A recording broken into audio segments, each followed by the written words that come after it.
Hello, everyone, and welcome to this week's episode of I Never Knew, but My Dog Did podcast.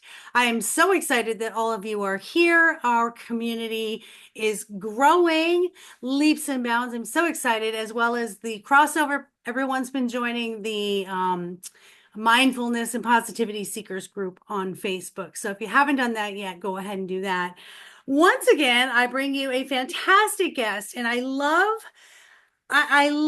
her content. And when she came across my path on my email, I thought, oh, this is something I think everybody needs to know. And there's so many different areas that will be covered that I also am going to benefit. So I am just so excited, you guys. So I'm going to bring you today Miss Laura Berman Fortgang, and her story of success was a rags to riches story.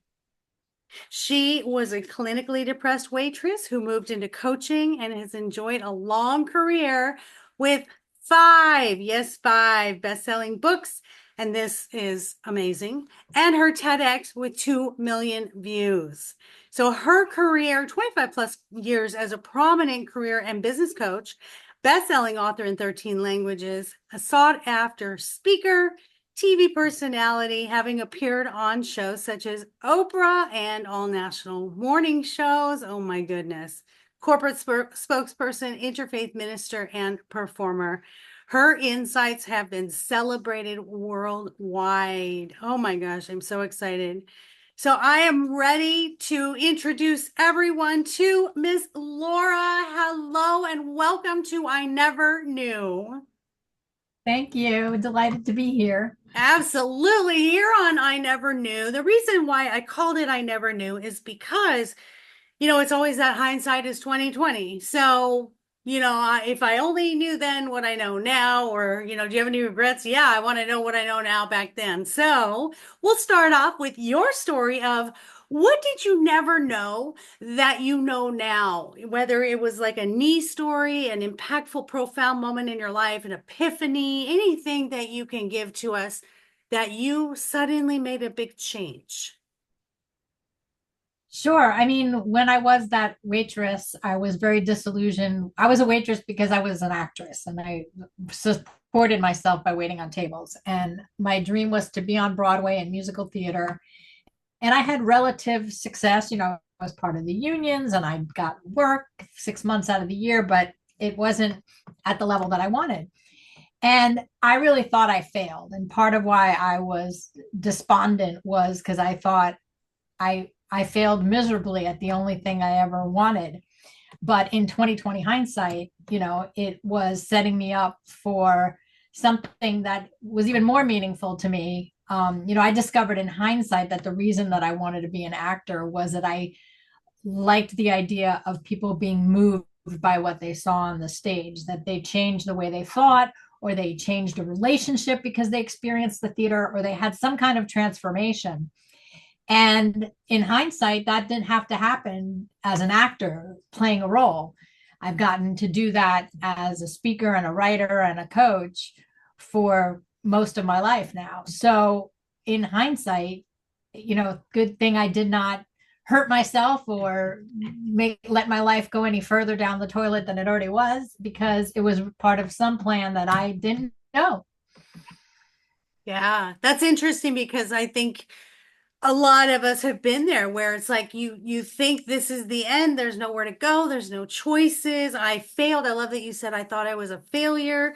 And yet the trajectory of your lives, listeners, this is especially for you, the trajectory of your life is not always what you think it's going to be, but it's going to be exactly what you need and what serves you. And so I absolutely love that story so much because I'm with you. I had, this really kind of miserable first half of my life, and then realizing I just wanted to help people. I just wanted to take my empathy and put it somewhere where it was valued, rather than, some useless relationships that I had.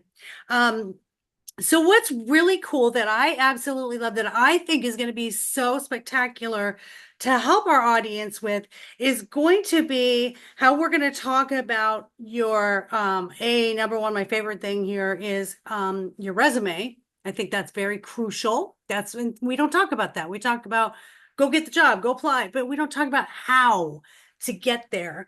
And then also transitioning from solopreneur to a remarkable brand. And I love the laying foundations for initiating a service-based business. So I can relate to that. But I want to know, what is your TED Talk about? What was your TED Talk? What was the main takeaway that your audience got from your TED Talk? Sure. Well, I mean, funny that you mentioned resumes because the name of the TED Talk is How to Find Your Dream Job Without Ever Looking at Your Resume. So I make the point that, our resume is a chronological business case for why we're right for the next thing that looks exactly like the thing we did before. And for those people that have, reached the end of the line or are forced to reinvent or just don't love what they do, the TED Talk talks about where to find the clues to what your future should be. And it's really in your life story, that in your story, there are themes, in your story, there are preferences, in your story, there might be something that drove you from your childhood that really isn't relevant today. Like, for example, if someone, said, I don't want to be poor, I'm not going to I'm not going to be poor like I grew up the way I did with my family. And they're ambitious and all that is good and it serves you really well. But if you're someone who's gotten to a point where you feel rudderless and you don't know why you're doing things anymore, you likely outgrew that motivator. It really was a coping mechanism from childhood. It was like running from something instead of running towards something. And so a lot of times we don't realize that part of why we can't figure out what we want to do with our lives is because we're running on an old story that doesn't have anything to do with you anymore. You proved it, or I'll show that teacher who told me I was dumb, I'll show them, and you're 42 years old and you're still trying to prove to that teacher who's not in your life anymore.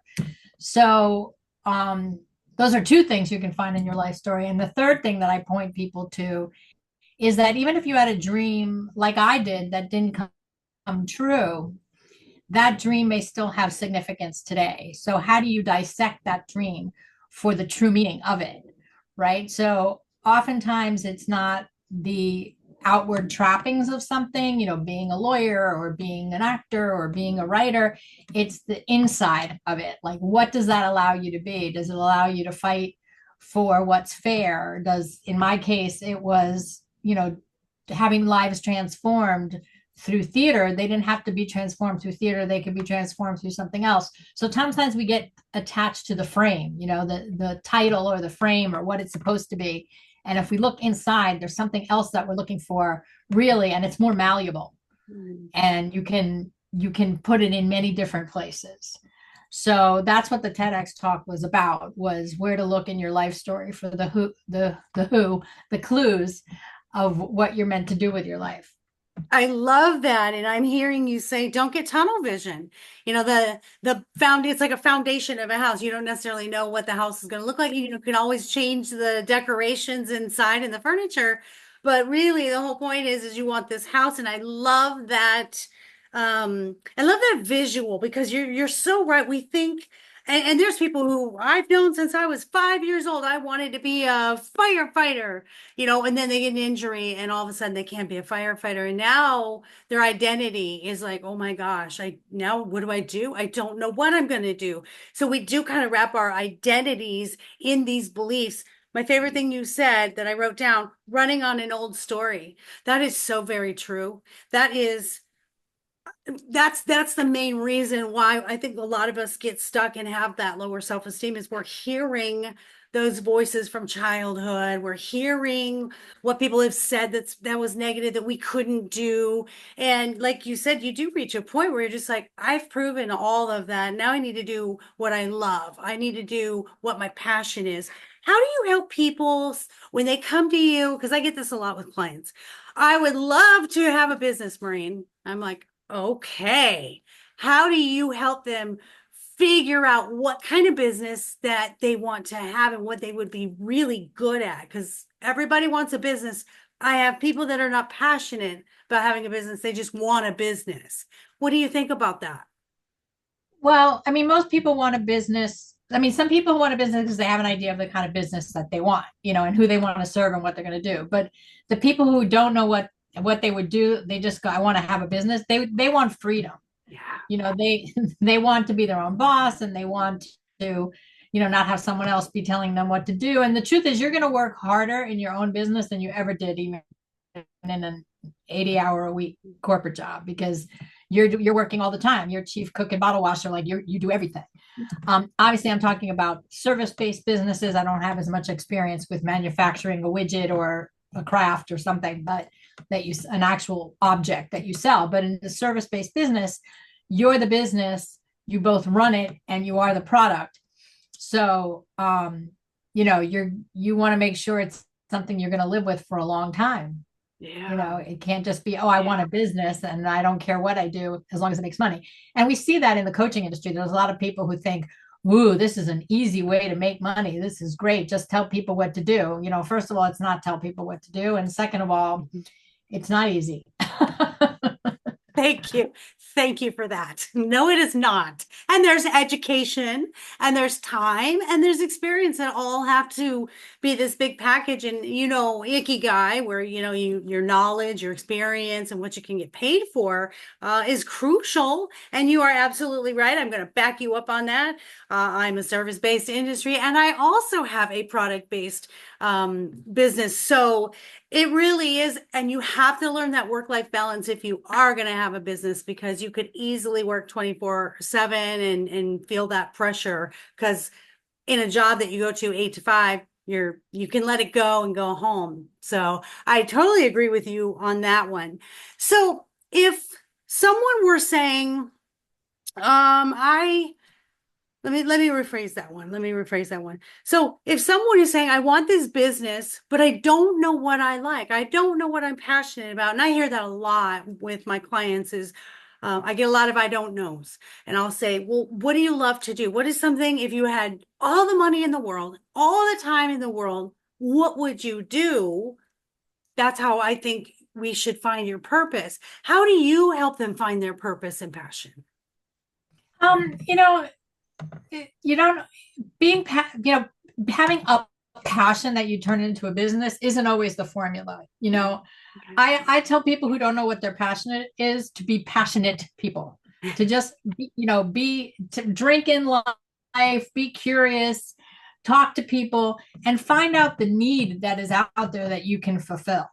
Right? Sometimes we start a business because we see a need that nobody's filling, or we have a need that nobody's filling, right? So that's how inventions come to be. Someone says, I need this and no one's made it, so I'm going to make it. So it's being passionate. It's not having one passion, and there's no faster way to lose your passion than to turn it into a business. Just so you know, like you might have a passion for crocheting, but then when you try to do 150 gnomes in time for Christmas, you're not so passionate about it anymore. So it's not about passion for one particular thing. And I find that the stronger motivation for people is, what is it that other people need that you fulfill in a service? That's what brings you purpose. No one has a purpose alone in a vacuum. Your purpose is how you impact others. Yeah. So, I grew up with a father who hated his job. That brought a certain dynamic to our family. He provided well, and he didn't see any way out of that to be able to continue to provide. So he suffered greatly. And none of us 3 kids of his pursued a corporate career. None of us. It was clear that is not the way to go. I'm not saying all corporate people are miserable. I'm just saying that is what we grew up with. So, you're going to be affected by what's around you and what you've seen happen in the world. But when you put your ear to the ground and you think of what do people need? What do people ask you for? What do people come to you for just naturally? What kind of guidance? Do they seek you out because you bring them peace? Do they seek you out because you know a lot about money? Do they seek you out because you help people figure things out? You have a great marketing head, whatever the case may be. Pay attention to what people seek you out for, and there might be a business in there. Ooh, I love that so much. I'm going to repeat that. why do people seek you out? So if you're looking, listeners, for how you can help you find the need, and then you figure out what do people come to you for? Why do they seek you out? You'll really find out, oh, people ask me about XYZ all the time. So that's a really, I love that. I love that idea because it kind of helps people kind of hone it in, even if it's not specific or a specific niche. And that being mentioned, in the life coaching business, as you were saying, it is not easy, but it's grown existentially. And what's interesting is I was told at the very beginning of coaching, when I first started my business, that I needed to find a niche. And if you look at any life coaching, it's like I help ADHD people, I help women after divorce, I help people in the corporate world find success. I got to tell you, Laura, I was opposed and adamant that I would not hone in and put myself in a box of this is the only kind of people that I help. And maybe I'm unusual, but do you agree that we have to find a niche, or do you think it's okay to stay kind of open to what kind of clients and customers you would like? It depends on what you want your business to do. Okay, so generally speaking, I tell newer coaches, don't worry about a niche. You need to coach 100 people to know what you're doing. And you'll start to see a pattern, or you'll start to see like there's a certain type of scenario or a certain type of person you love working with. So I really do believe that your niche finds you. So if you're early in it, I don't think you should pressure yourself to find a niche. But I do think that after a certain period, being known for a particular result, maybe even having your own methodology around it, really helps you become separate from the crowd. Because, like you said, it has grown exponentially. It is a saturated market, and trying to cover all the bases makes you cover none of the bases. Like I can do anything. I can get anyone from A to B in any subject at any time. And it's okay if you have three areas. Like I still do executive coaching. I have C-suite executives. I don't really tell people that. They just kind of find me. I do the career coaching. I help people figure out what they want to do. And I've helped so many people start a business that I help people scale their businesses from practitioner to brand. And a practitioner is someone who just wants to practice their craft. I just want to coach people. I don't care how it is. Maybe I'll work for Better Up and Ezra and maybe another corporate entity. I just want to coach. Then there's the people that want to put a particular intellectual property out into the world, or to do a particular form of coaching. And those are the people that are going to have to focus more on creating a brand around one particular result. So I think it depends on where you are. It's not a blanket statement for niching or not niching. It's got different purposes at different points in your career. Yes, I love that so much. And you're right. It sort of evolves because you figure out like I love doing that. And even though I'm open to everything, and again, just like you, I'll do the business coaching, but I love the relationship coaching, the dating coaching, and then building self-esteem and self-confidence for people who don't have that. And I feel it's very important to have a business where you have some knowledge in it or you have some experience in it. And I think in coaching, what's beautiful about it versus traditional therapy is that most of us are coaching on our life experience, things that we know. And I hope, at least I hope they are, because I've had people say they went to a marriage counselor of a 25-year-old that was never married. And that just doesn't really jive anymore. Now you really, maybe that's how the niche finds you, is you just find that I have more knowledge because I lived it. And I think that's why coaching is different than therapy. And I love that we got a segue now into branding. So tell us, how important is branding and how do we do it? How is marketing? It's always been a struggle for me. Yeah, I mean, when people think of branding, they think of their logo and the look and feel and the colors and the design, and that's one level of branding. But becoming a brand is really about creating a consistent feeling of what it is like to work with you, right? So someone else look at my red glasses and go, I love your brand. And I'm like, well, I never thought of the glasses as like a brand, but people say, oh, she's got a sense of humor, or she's out there, or she's loud, or whatever the case may be. So a brand isn't just like a look, it's a way of being. And then when you talk about branding a business and being on brand, it's how do you stay consistent and people, know what they're going to get, like, not to compare coaching to McDonald's, but let's just say, what the golden arches mean, right? Whether you're a fan or your stomach likes that food or not. It's going to be consistent. You can go to each place and there won't be much variation across the country in the brand, right? Same with Starbucks. Yeah. Like, I don't even like Starbucks coffee, but I love their brand. So what does that mean? I love the look and feel of their stores. I love the merchandise they sell. I love how creative they are with their drinks, but I hate the taste of their coffee, and goodness knows I don't need 800 calories in a cup for the day. So, I'm not a usual customer, but I like the brand. Does that make sense? Yeah. Yeah. So you want to deliver a service, or you want to deliver a product that's consistent and that people get a certain vibe from. So when I work with coaches to grow their business, or a service provider to grow their business, it's, again, not just the look and feel. It's really, what is the consistent, repeatable result that you create that we can count on, that we start going, oh, career change, Laura Berman Fortgang, or, relationships, Maureen, right? So that's creating a brand. Wow. So we think of Oprah. What's Oprah's brand? Spirituality, getting the best out of you, and then trying to look as fabulous as possible at all times. That's correct. Go Oprah. I always say next stop Oprah's couch, and you beat me there. I love that you did.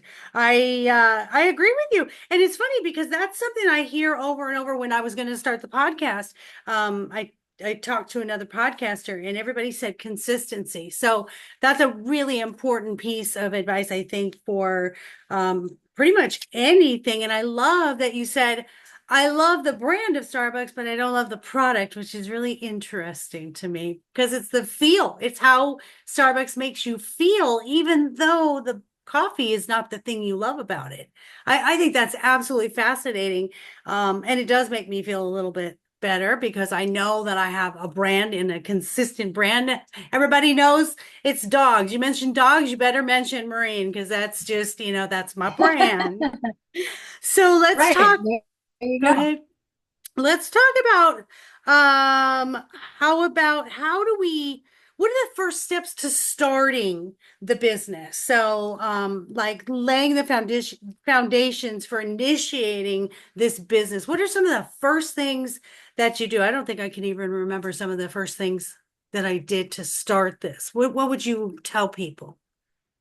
Well, I tell people to figure out who's their client and what can you do for that client, even if it's 3 different things that you can do for that client. And when you're starting out, who are they, where do they hang out, where are you going to find them, and what are you going to tell them you do?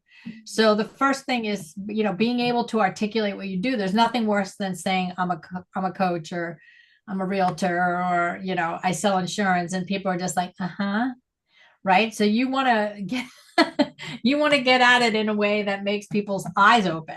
So, when I tell people, if someone asks me what I do, and I try to guess who I'm talking to, and I say, I help people figure out what to do with their life. The answer that I usually get is, where were you last year, when I needed you, or my nephew needs you, or, oh, how do you do that? Right. So that's how you know if you've hit it on the head, if people ask you more questions. So I think one of the first things is establishing your elevator speech, and it's not even a speech, it's a sentence.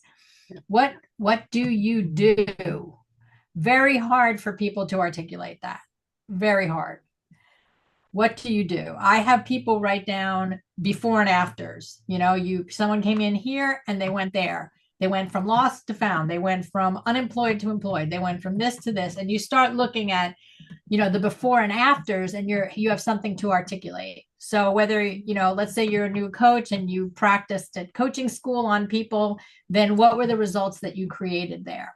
Mm. So, starting any business is being able to articulate what you do and building credibility. So, how do you build credibility? Did you study? Did you get a credential? Do you have a background that matches the results that you promise? You may not, that's okay. Can you get those early testimonials from people that you did serve, even if it was just a practice client?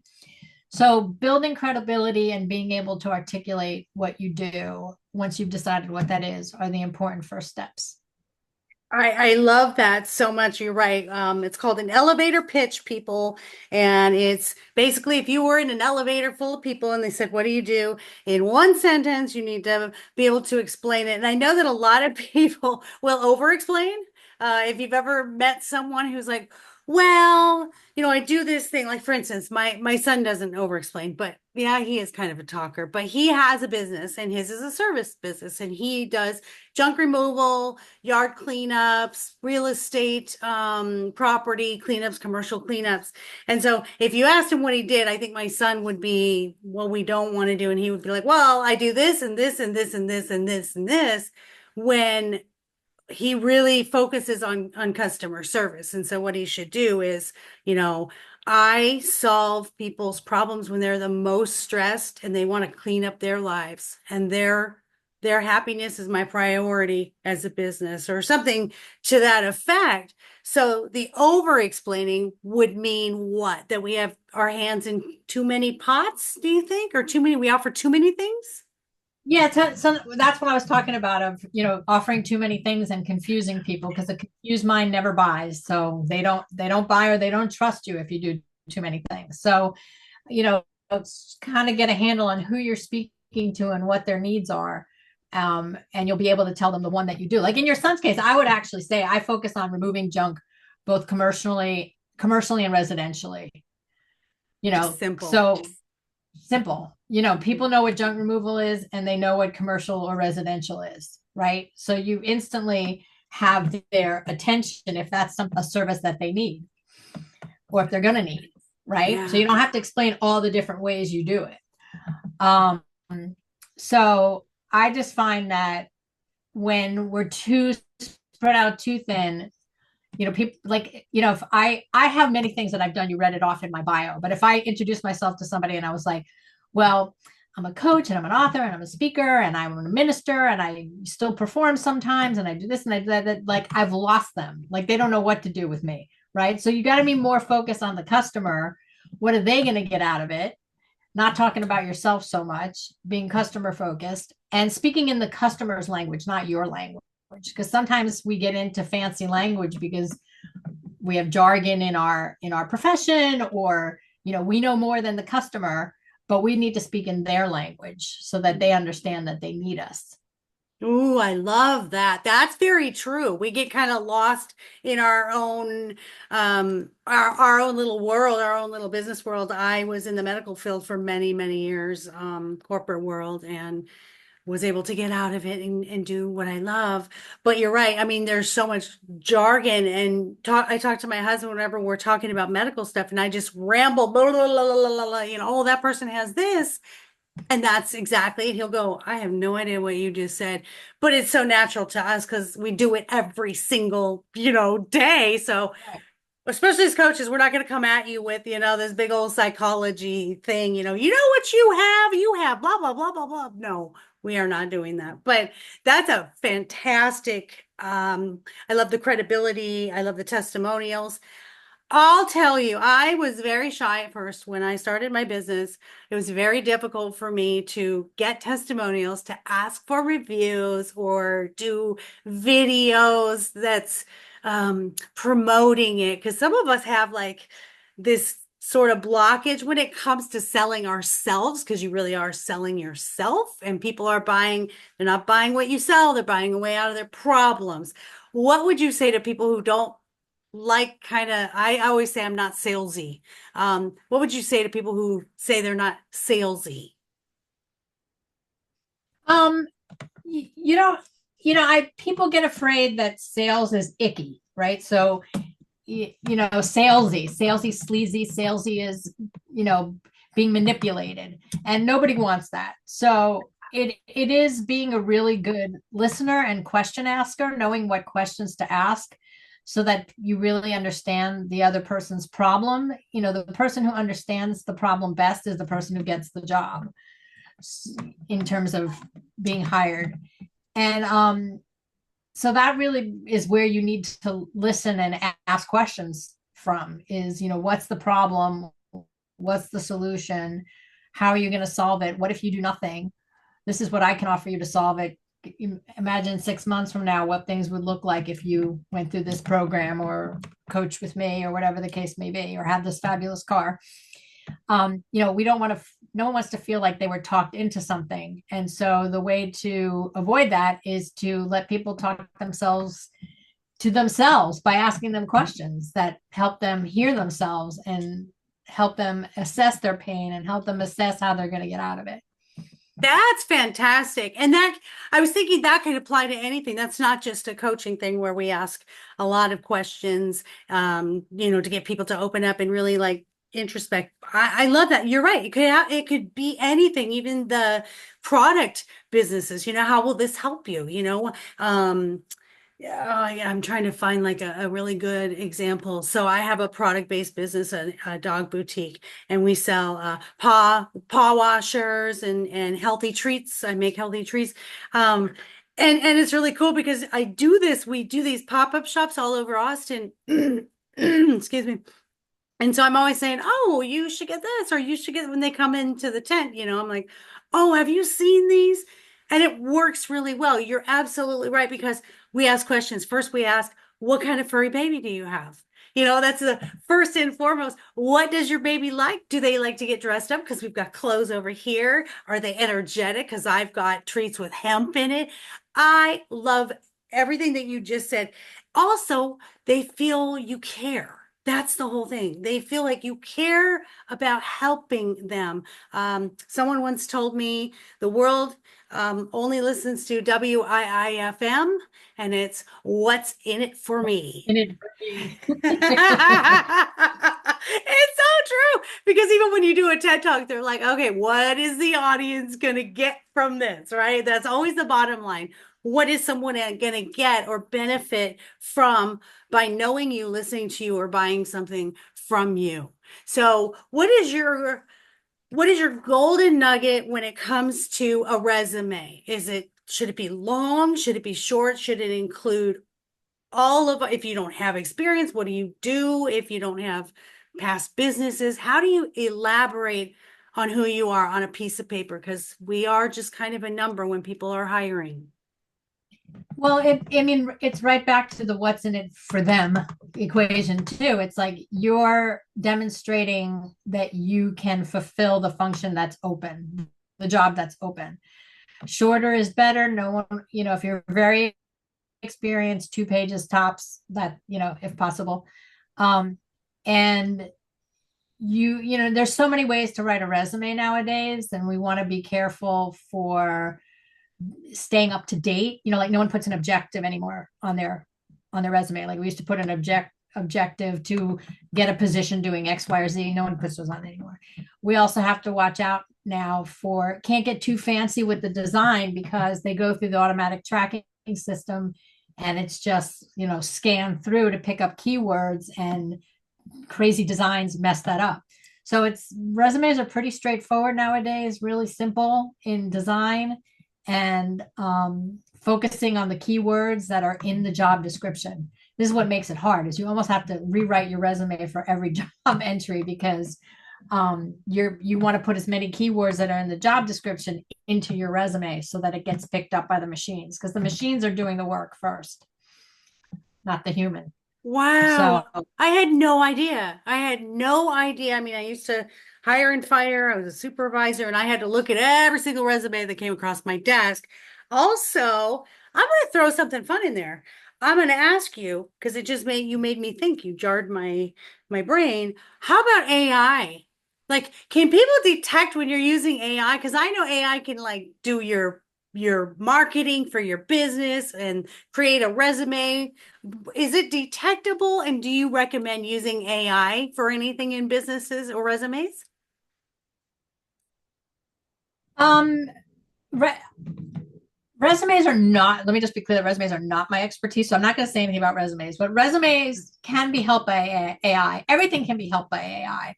But the key is to not let the machine do all the work in the sense that you can tell when something's been written by AI. It'll get more sophisticated as time goes, but like, we use AI to help with captions on posts and whatever, and some that they just sound like a machine. They don't sound like they don't have my voice, so they don't sound like a person. Yeah, So right. you want to be careful. When I hear that people are writing whole books, using AI, like, wow, I don't know how I feel about that. I mean, colleges have a way of detecting if you used AI on your paper. So, um, I think it's a great tool. It'll help speed up your ability to write things, but don't rely on it to do the full job for you. Not yet. Love that. I am right on board with you. I'm in the same exact spot as you were. It hurts my heart when, as an author, and as an author, how much time and energy we put into writing our books to think that somebody's just going to go on the computer and say, hey, I write this thing for me. Where's the connection? Where's the genuineness and the authenticity? So, I completely agree with you. It is a great tool because if you have a lot of things, for instance, I absolutely love the way that it helps me describe a product on a website. It's very clever. It's very, woo, look at this thing. So on my website, I've used that where they describe it so much better than I do.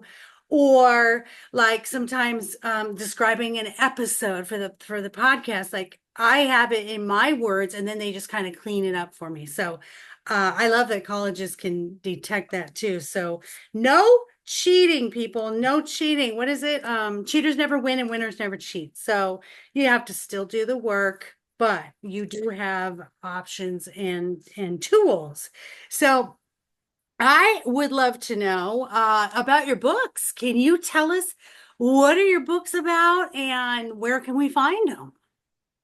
Sure. I mean, my all my books can be found on Amazon. I wouldn't run to the bookstore. They're older. They're not going to be in the bookstore, but they're on Amazon or Barnes and Noble. And my books are business self-help. So the first one was Take Yourself to the Top and how to is more corporately oriented and how to maneuver in the corporate arena. Living Your Best Life is really a great tool for figuring yourself out. Um, Probably my most popular is Now What? 90 Days to a New Life Direction. And Love that's that. the one that's, the career stuff. And then I went off and became an interfaith minister and wrote the little book on meaning. And I have a book called The Prosperity Plan too. So they're out there. Now What is the one that I refer to the most. That's what my TEDx talk is about, is how to figure out what you want to do with your life. And it's just been a great lucky thing that happened for me and to me, was to write that first book, and then it opened up the doors to write more. But the book Yes. is very different now. Everything is based on how many followers you have on Instagram and on TikTok. I That's where your know. coming It from is. now.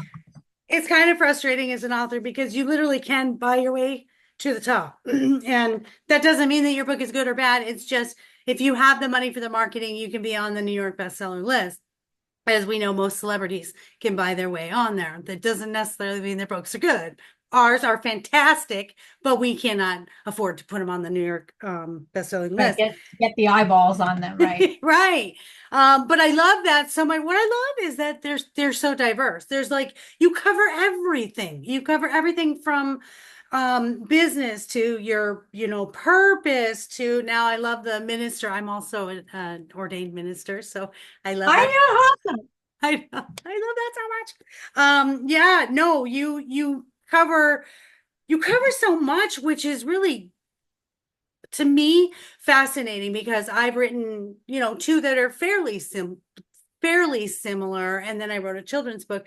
I've always been fascinated by people who can cover so many different areas. And that again, I'm going to come back and say it, that's not honing in on a niche. That's you just going with what felt good for you at the time. And I'm going to correct you. There was no luck involved whatsoever. So you did it. It was all you, your fabulousness. So we're not going to say luck, luck, luck. There's no such thing when hard work is involved, right? That hard. The first one will put a little of the right place at the right time and some fairy dust, but definitely they were all a product of hard work. And what was I going to say about the books? Oh, and why they're varied. Like I figured out with a colleague of mine that I've done over 22,000 hours of coaching. And so, these subjects of these books are really based on what's fallen in my lap. Like you were saying, what shows up and what evolves, because I wasn't doing career coaching in the discovery portion of it of what do you want to do with your life until 9/11. Um, 4 days after 9/11, my phone was ringing off the hook with people that were just so shattered by the events that they were like, life is too short. Anything can happen. I have to figure out what else to do with my life. I don't like my job. I can't live like this. Life is too short. Anything can happen. So like that found me, and my early stuff was very corporate, and I didn't have a corporate background. I told you I was an actor, but I found my way into corporations through the back door of wellness, speaking for free at the gym at a bag lunch speech in corporations. And that's how the first manager from Johnson and Johnson hired me as their executive coach. So, it's been a lot of showing, show up 100%, do a great job in where you've been put, bloom where you're planted, so to speak. And it will evolve, things evolve.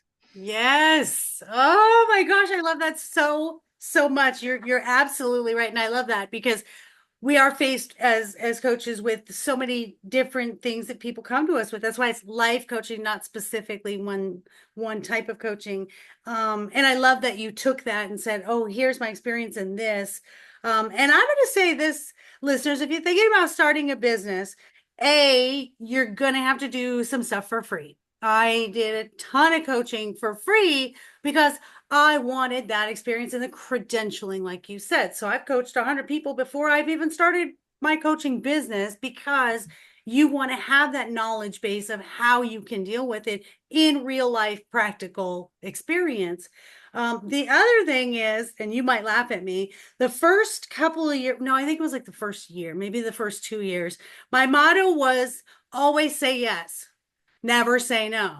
And so I took anything that came along, like whatever podcast came along, whatever speaking event came along, whatever, I was just like, yes, yes, yes, yes, yes, yes, yes.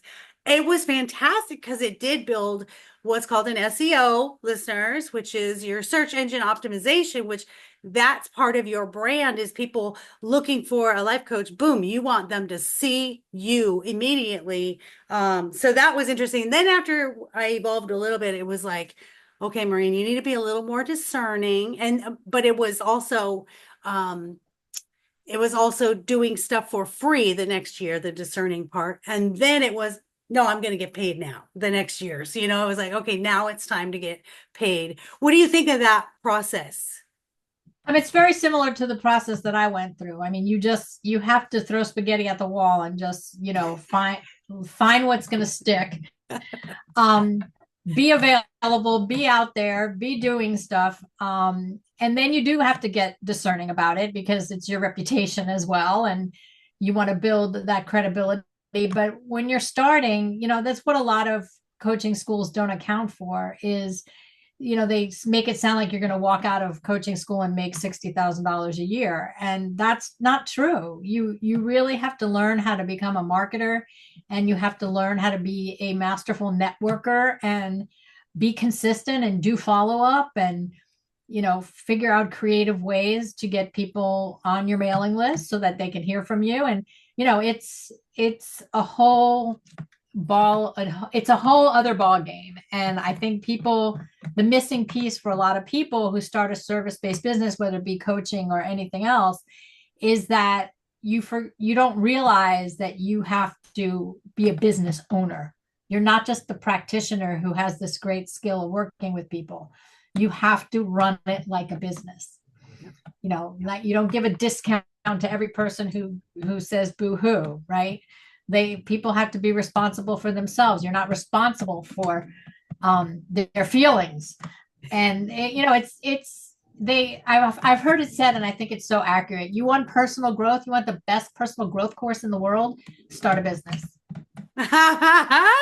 I know it. I completely agree with you on that because you can't just say I'm going to have this business and it's just going to come. And I used to say build it and it will come. But that's absolutely not true, even though they did come, but I didn't give myself credit for all the things They that came were. because you put yourself out there. That's just it. And I was going to say you have to utilize social media. I wasn't on all these sites and all this, social media stuff when I first started. I mean, I was in the Gen X mentality where, we just really did the computer programs for the jobs that we had. So that was a big learning curve right there, was getting that sort of courage to be like reaching out to strangers or take phone calls from strangers. I don't know if you still do this, Laura, but I do. On LinkedIn, I will get random people who will say, "Hey, I want to see how we can collaborate. Can we have a quick chat?" And I used to be like, "Oh, what are you doing?" And the ones who sell stuff, I kind of avoid because you're just trying to sell something. But the ones who are like, "Hey, let's see how we can help one another," I'll do that. And it has been wonderful. It has been so beneficial and reciprocal both ways. Do you do that too on LinkedIn? Yeah, I mean, there's so many people that want to sell you B2B. So, I'm a little wary.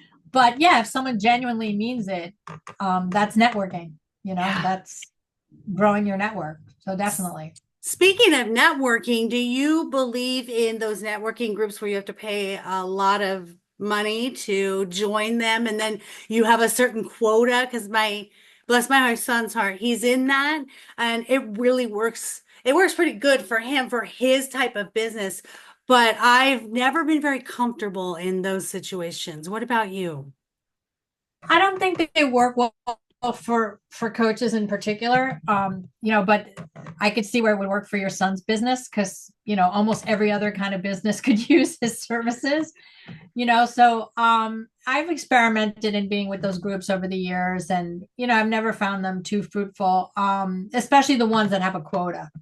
Like you have to bring in X amount of leads for other people, and other people have to bring you leads. People tend to scrape the bottom of the barrel to just bring a lead because they don't know how else to help. So no, I don't find those great, but I do find other networking groups beneficial. I mean, there was one early in my years, it doesn't exist anymore. It was a women's business group, and the women were very conscientious to help each other out. And I eventually coached every single person in that group. And it was Ah. thanks to the leader of the group being she coached with me and we like, I've coached with Laura and every single one of you are going to want to do that. And they did. So you need to have those champions, those cheerleaders. And when you find one, treat them well. Yes, and be reciprocal. I'm always, whenever somebody says, "Oh, Maureen, I want to help you with something," I always go, "Well, what can I do for you?" I always want to reciprocate, especially if someone has a podcast and I'm on their podcast. I'll say, "Do you want to be on mine?" It's all about this give and take in life, and I think for me, I'm all about fairness and it should be equal. We should have an equality of um um contributing to the relationship because it is a relationship. So yeah, oh my gosh, everything you said, you're so amazing. No wonder you have a TED Talk and you met Oprah. My gosh, is it no surprise? You're just a classy, beautiful, intelligent lady, and I'm so happy and honored that you were here with us today. So to lighten it up, I do this every episode. We kind of lighten up stuff, and ours wasn't very heavy. Ours was fun, but these are kind of fun. I want you to give me a number between 1 and 6. Okay. 4. Number 4. All right. Number 4 is a segment that I call What Should I Call You? So, what kind of nicknames have you had throughout your life, whether you were when you were a child or what you have now? What kind of nickname were you given? My maiden name Berman was Berman. A lot of my friends call me Berman. Berman, Berman, and Fuzzhead. I was gonna say curly. Look at curly. I love it. The natural curls, fuzzy. Shame on them, but yeah, I love those. Those are so fun. I'm gonna do one more. I'm gonna throw one more at you. And this is kind of my favorite one, and people never pick number one. There must be a psychology behind that.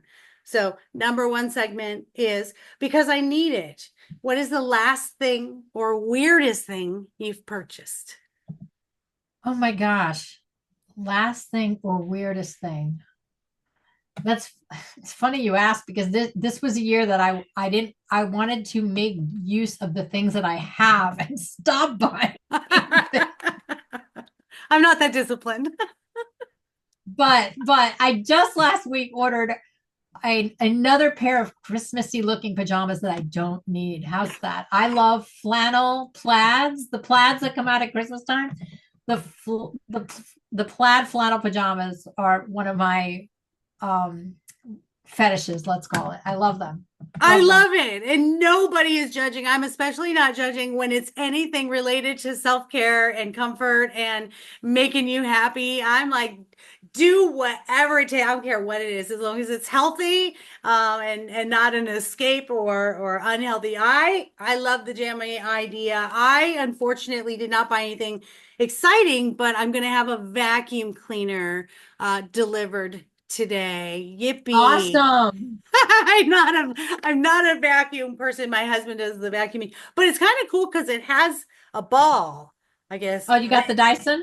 It's not a Dyson, it's a Bissell, but it's Uh-huh. the same like idea. It's a cheaper version because the Dyson is pretty Yeah, it's pricey. top of the line. Yes, Right. it's the Maserati of vacuum cleaners. Exactly. And I don't need the Maserati. I just need the station wagon or the minivan that does the job. Tell us where we can find you. What is your website and what do you offer to everyone that they should come to you for? What problem will you solve for them? I will help you figure out what to do with your life. And if that includes starting a business, we'll do that too. And you can find me at my name, laurabermanfortgang.com. LauraBermanFortgang, laurabermanfortgang.com. Fortgang means forward motion and moving forward. So I love that that's my name. And we'll leave, if you want to put it in the show notes, I have a download where people can download how to go from solo practitioner to sensational brand, since we talked about that a lot today. So make sure you have that. Oh, absolutely. I will. I'll put that in the show notes for our listeners. And I just want to say thank you so much for being here. I knew it was going to be very informative. I learned and I feel good actually about myself, like talking to an expert like you that I'm doing okay. I'm doing You're doing all right. You're filling in the dots, so to speak.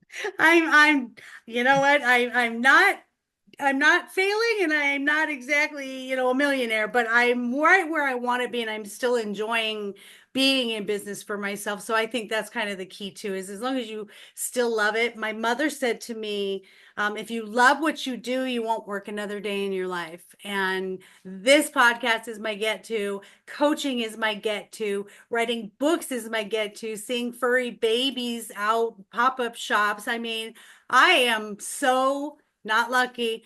I am so blessed to have the opportunity to do this. So I hope your message goes out to everyone and everyone that wants to start a business.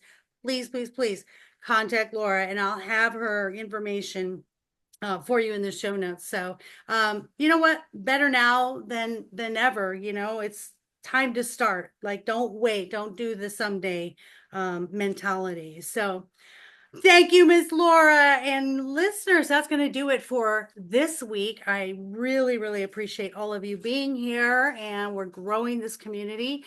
I appreciate all of the reviews that you guys have been leaving and the suggestions, which I also love. So keep sending those. Tell me what you want to see and guests that you want to hear from, or if you are a guest or you want to be a guest and you think you have some content we have never covered, I am always, always open to suggestions. I am a self-esteem, self-confidence, dating, and relationship coach.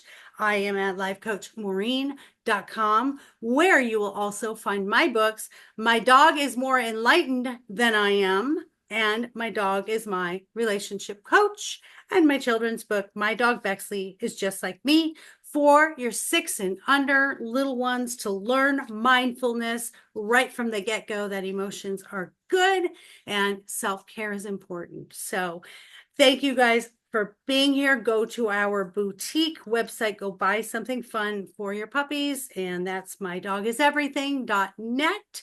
And until next week, please take care of yourself, take care of one another, but most of all, take care of those furry babies. Make sure that we adopt, do not shop. There is a baby in a shelter waiting for a forever home. So I love you all until next week. Bye-bye.